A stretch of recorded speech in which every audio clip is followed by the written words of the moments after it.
इस वीडियो में हम बात करने वाले हैं जो हमारी ट्रांसमिशन वाली लाइनें होती हैं वो 11 के मल्टीपल में ही क्यों होती है। जैसे 11 केवी, 33 केवी, 66 केवी। ये सवाल आपसे इंटरव्यू में बहुत बार पूछा जाता है। अगर आप इसका जवाब नहीं जानते हैं तो आपका रिजेक्शन होना पक्का है। तो ऐसे में इस सवाल का जवाब आपको जरूर आना चाहिए। तो चलिए शुरू करते हैं हमारे इस वीडियो को और आपको बताते हैं जो हमारी ट्रांसमिशन लाइनें होती है वो 11 के मल्टीपल में क्यों होती है, होती भी है या नहीं होती, और अगर नहीं होती है तो फिर क्यों नहीं होती। तो सबसे पहले हम आपको बता दें हमारी जितनी भी ट्रांसमिशन लाइनें होती है वो सारी की सारी 11 के मल्टीपल में नहीं होती। जैसे आप शुरू से देखते हैं 11 केवी, 33 केवी, 66 केवी, इस तरह से आपको जो ट्रांसमिशन लाइनें हैं वो 11 केवी के मल्टीपल में दिखती हैं। लेकिन ऐसा नहीं है कि हमारी सारी लाइनें ही 11 केवी के मल्टीपल में होती हैं। जो हमारी एक्स्ट्रा हाई टेंशन वाली ट्रांसमिशन लाइनें होती हैं वो ऐसे 11 के मल्टीपल में नहीं होती। जैसे इसका एग्जाम्पल आपको दे तो हमारी जो 400 केवी और 765 केवी की जो लाइनें होती है इनको देख के आपको आसानी से पता लग रहा है कि ये जो हमारी ट्रांसमिशन लाइनें होती है ये 11 के मल्टीपल में नहीं होती। तो पहला सवाल यहाँ पे क्लियर हो जाता है कि हमारी जितनी भी लाइनें होती हैं वो 11 के मल्टीपल में नहीं होती। हमारे ज्यादातर दोस्तों को एक कंफ्यूजन और रहती है, वो ये सोचते हैं कि जो हमारी ट्रांसमिशन लाइन की वोल्टेज होती है वो फॉर्म फैक्टर के ऊपर डिपेंड करती है, इसीलिए ये 11 केवी, 30 केवी, 66 केवी होती है। तो हम आपको बता दें जो हमारी ट्रांसमिशन लाइनें होती है उन ट्रांसमिशन लाइन में जो भी वोल्टेज होती है यानी उनकी जो कैपेसिटी होती है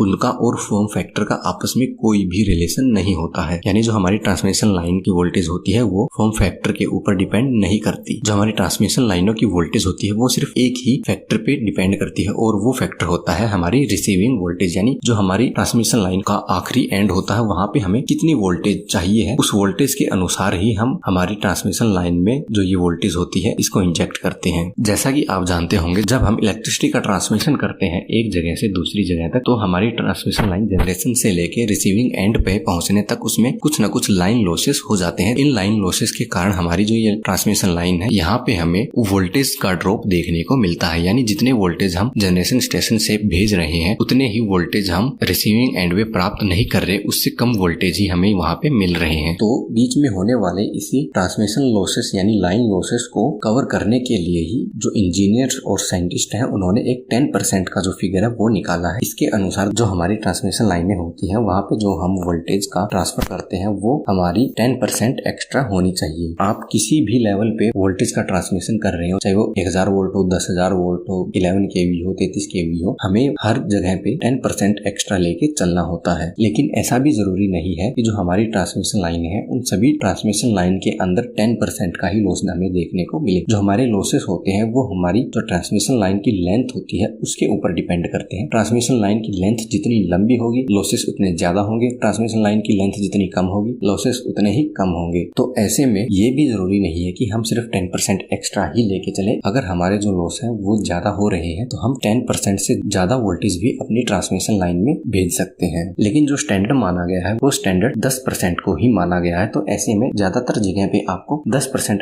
एक्स्ट्रा वोल्टेज ही देखने को मिलती है। तो अगर आपको रिसीविंग एंड पे 10 केवी की जरूरत है तो ऐसे में आप उसको 10% एक्स्ट्रा करके यानी टोटल वोल्टेज का 110% आपको ट्रांसमिशन करना होगा। जैसे 10 केवी आपको ट्रांसमिशन करना है तो ऐसे में वहाँ पे आप 11 केवी का ट्रांसमिशन करेंगे। इनके एग्जांपल आपको हम यहाँ पे देके बताते हैं। जैसे हमने 10% एक्स्ट्रा बताया यानी 100% तो वही होगी जितनी हमें जरूरत है और 10% उसका एक्स्ट्रा हमें चाहिए जो कि लॉसेस हमारे कवर करने के काम आता है। तो ऐसे में हमारी 110% यहाँ पे हो जाती है। तो जैसे हमें 10 केवी चाहिए है तो इसकी 110% हमारी 11 केवी हो जाती है। अब हमें 30 केवी चाहिए है तो हमारी इसकी 110% जो है वो 33 केवी हो जाती है। अगर हमें रिसीविंग एंड पे 60 केवी चाहिए है तो हमारी जो इसकी 110% है वो 66 केवी हो जाती है। तो जो ये मेथड होता है इसी मेथड से हम हमारे ट्रांसमिशन लाइन की जो वोल्टेज है उसको कैलकुलेट करते हैं। तो जो यहाँ पे हमारी मेन बातें हैं ट्रांसमिशन लाइन की जो वोल्टेज है उसको लेके जो आपको याद रखनी चाहिए वो यही है कि जो हमारी जितनी भी ट्रांसमिशन लाइनें होती हैं वो सारी की सारी 11 के मल्टीपल में नहीं होती। दूसरा जो है जो हमारी ट्रांसमिशन लाइन की वोल्टेज है उसका हमारे फॉर्म फैक्टर से कोई भी रिलेशन नहीं होता। और तीसरा जो हमारी ट्रांसमिशन लाइन की वोल्टेज है वो हमारी जो रिसीविंग एंड पे हमें वोल्टेज चाहिए उसके ऊपर डिपेंड करती है। इससे जुड़ा अगर आपका कोई भी सवाल है तो आप हमें नीचे कमेंट में पूछ सकते हैं। इसके अलावा अगर आप इलेक्ट्रिकल की और भी जानकारी चाहते हैं तो आप हमारी राइट वाली और लेफ्ट वाली दोनों वीडियो देख सकते हैं।